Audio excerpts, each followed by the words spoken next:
My apologies, guys. I told everyone that I was going to come on and cover the PlayStation Direct, the presentation, and unfortunately, I realized that this is a gaming channel. So, unfortunately, I can't talk about a video game console that doesn't have any games. So, I didn't watch the presentation. I skipped the level 5 one as well because I'm just not a fan of level 5. Mad respect for a classic Nintendo exclusive level 5, but I'm just not a fan of them. I don't like their products. So I don't actually have a whole lot to say about the presentation as a whole, right? I'm very proud of my decision to skip it. I decided to go out and live my life instead. I I I made the right call, right? Because nothing of note was announced at this presentation.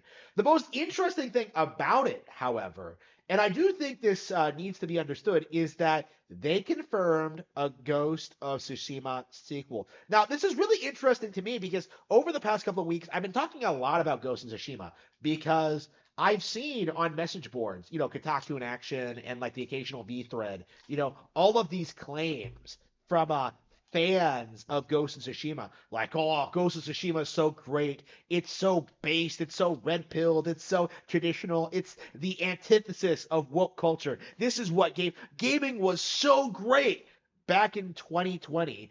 Like, again, it was obviously a shill campaign, but at the time, I felt like it was purely to promote the PC port, and it was just like whatever, not a whole lot to talk about it. But recently, I've been seeing more and more of it. And the PC port is quite old now, right? Several months. So I actually, one of the videos I made recently, the one about like woke culture, right? That was made specifically because of Ghost of Tsushima. Because I realized as I was playing through the game on my high-end gaming PC, as I was playing Ghost of Tsushima, and yes, I have played Ghost of Tsushima, for those of you who don't know, as I was playing Ghost of Tsushima, I picked up on the fact that yes, the game is woke. Now, this really needs to be understood among audiences because apparently idiots like Mark Grummz, Kern, the World of Warcraft guy, the leader of Gamergate 2, the reason why the movement is such a complete and abject failure, Mark Kern doesn't seem to understand what the red flags are. So Mark Kern is releasing statements saying like, "Oh, I haven't seen anything to worry about when it comes to Ghost of Tsushima yet." Bullshit. Did you not play the original game? Right? Have you not recognized the patterns?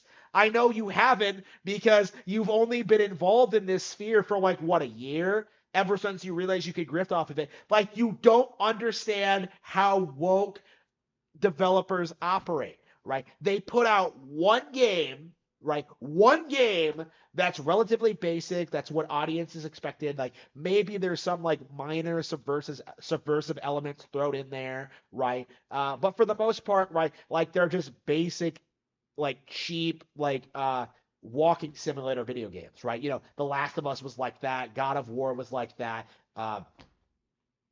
Uncharted was like that, right? There are prevailing woke elements in these games, but they're relatively downplayed in the first entry. So what they do is that they get all this hype around their product, they get all this support, they get all this game journal praise, and people like crying, like this is the greatest thing to gaming ever, so much better than what Nintendo does. They did this with Spider-Man, the original Ghost of Tsushima, God of War 2018, the original Last of Us, right? The list goes on, right? And what happens? With the sequel, the elements that the woke elements that you either downplayed or outright ignored are suddenly brought to the forefront, right? The original Last of Us, retconned Ellie into being a lesbian for the DLC, right? What happens?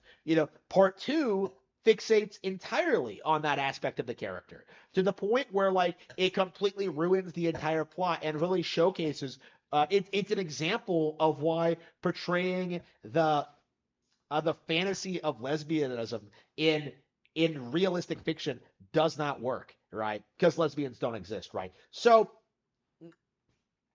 So like, using Ellie in this way, shitting on Joel the way they did, taking the plot in the direction they did, like it did nothing for the audience, right? People called it for what it was before they even played the game, right? You didn't have to play The Last of Us Part 2 to understand you were playing a woke product, right? God of War Ragnarok. I'm not as big of an expert in this game because, but I did see that people have brought up the fact that like the game is massively toned down, right? It's a rehash of the original, right? It's uh it's made by people who don't understand Norse mythology, right? Who can't make it grandiose and can't make it appealing, right? They make it look unappealing to uh to demonize their target audience, right? Again, this is woke culture where they just go after like traditional values because they can, right? Uh, you know, endless examples of this stuff. Making female characters ugly, emasculating male characters, right? The list goes on and on. And with the new Ghost of Tsushima, I'm not even gonna bother learning the name because I'm never gonna play it. But like with Ghost of Tsushima 2, right? The fact that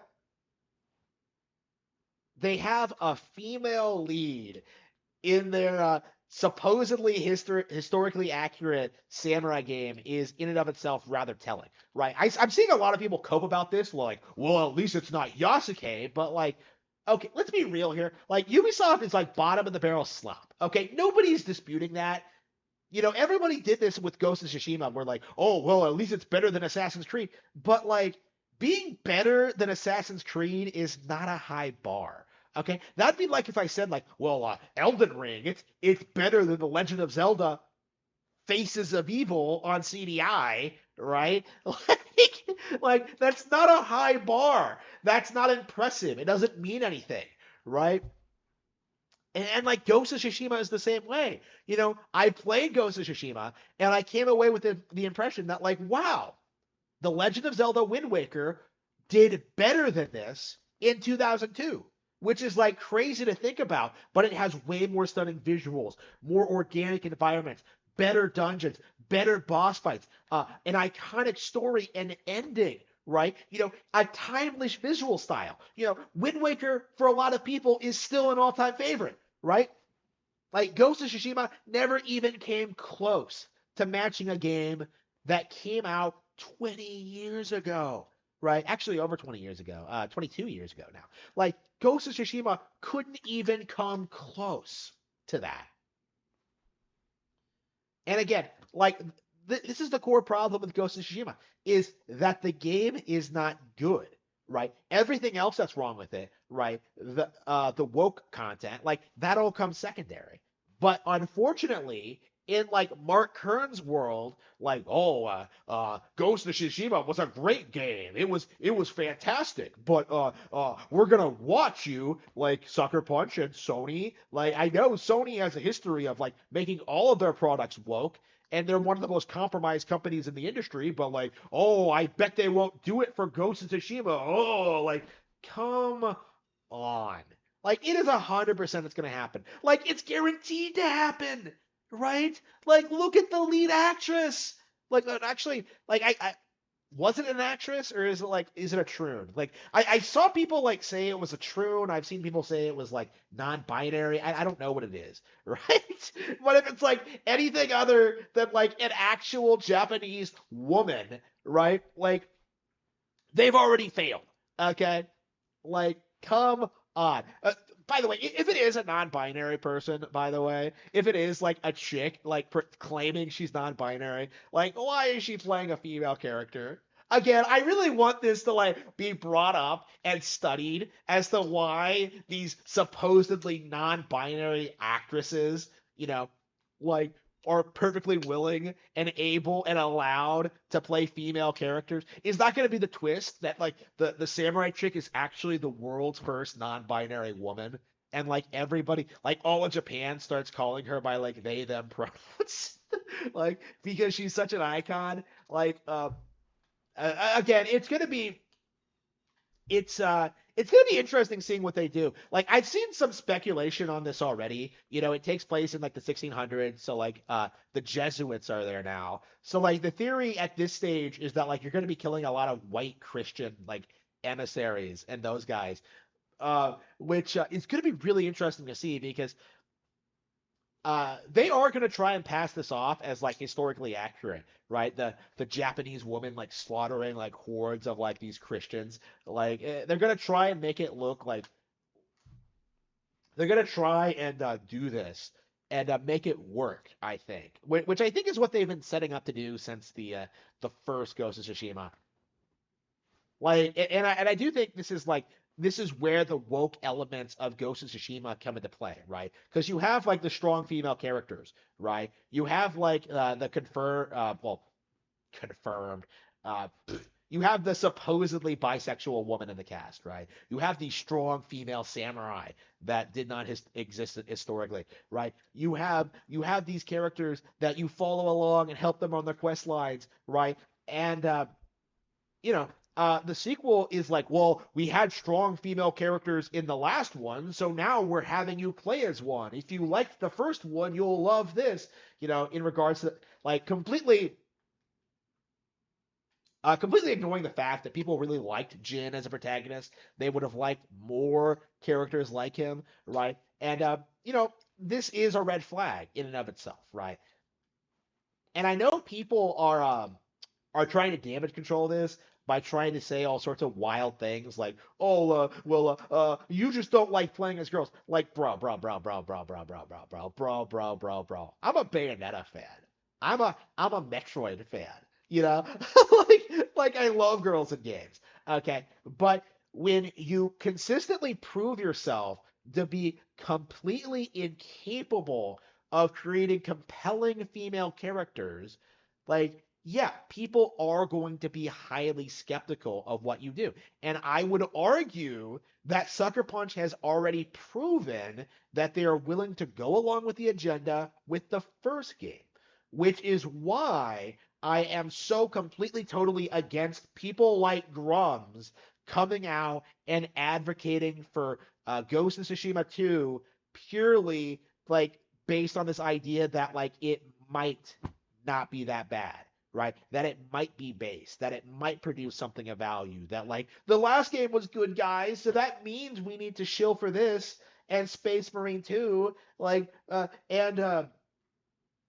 Power World, right? Like forget like all the better games coming out on Nintendo consoles. Like not even forget them. Like Grummz is coming out and like speaking out against Nintendo and has been for a long time. Like Nintendo's woke, but Sony's not. Like get out of here. That isn't true at all, right? Again, it really needs to be understood just like how unreliable a lot of these countercultural grifters have become, right? Because they're not even really able to like set established standards as to like what is and what isn't considered woke, right? Because there's nothing fundamentally wrong with female characters, but when you have a track record as bad as Sony's, the fact that they're replacing a male character with a female one should be cause for concern, right? Meanwhile, you have like Nintendo putting out like Princess Peach Showtime and Zelda, featuring Zelda as the playable character, and like nobody really cares because they demonstrated that they'll treat the characters with respect and give them the games they deserve, right? That really evolves the characters and like the franchise as a whole. Meanwhile, like Ghost of Tsushima 2 is like probably going to do the stereotypical thing of just put a chick in it and make her gay, right? Again, happened with Horizon Zero Dawn, right? So I have a very hard time believing that it's not going to happen here. And people let the Horizon Zero Dawn thing slide because nobody cares about that IP, but like I do think people really need to start noticing these kind of patterns, right? People need to start noticing these red flags and bringing them up and like addressing them, right? Again, people have a right to be concerned about female leads in Western creating video game developers, right? Because these people have consistently shown that they cannot do so in a way that's appealing to their audience, right? We should condemn Ghost of Tsushima too. Like we should be condemning PlayStation, right? Like you're really going to like sit there and say to like, oh, I'm gonna buy a $700 PS5 and then pay $70 for Ghost of Tsushima 2 with like woke samurai girl like mowing down white Christians, right? Like it's uh it's ridiculous. And it does need to be said more that Ghost of Tsushima never really lived up to its hype, right? Like, it's not a well put together open world game. It falls way behind something like Breath of the Wild, right? Like, again, it's probably better than. Actually, yeah, I will come out and say, yeah, I do enjoy it more than The Witcher 3 and Skyrim, but and Dark Souls, I would say. But that's really not saying much, right? When you really like put it all up against like all the other like third party like open world games, yeah, it's better than those. You know, it's better than The Last of Us Part 2 for sure, right? But then when you put it up against like the games that actually matter, you know, the Nintendo exclusives, right? The Marios, the Zeldas, the Pokemon, like it falls so short that like you don't even why would you ever play it to begin with, right?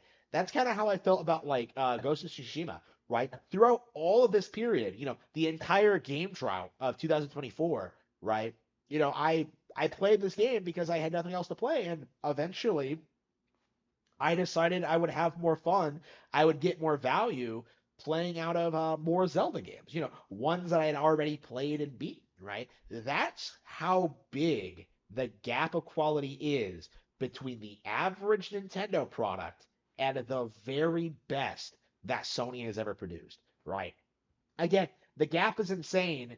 It's insurmountable, but we're still seeing like delusional people try very hard to downplay this reality in order to push their weird agendas.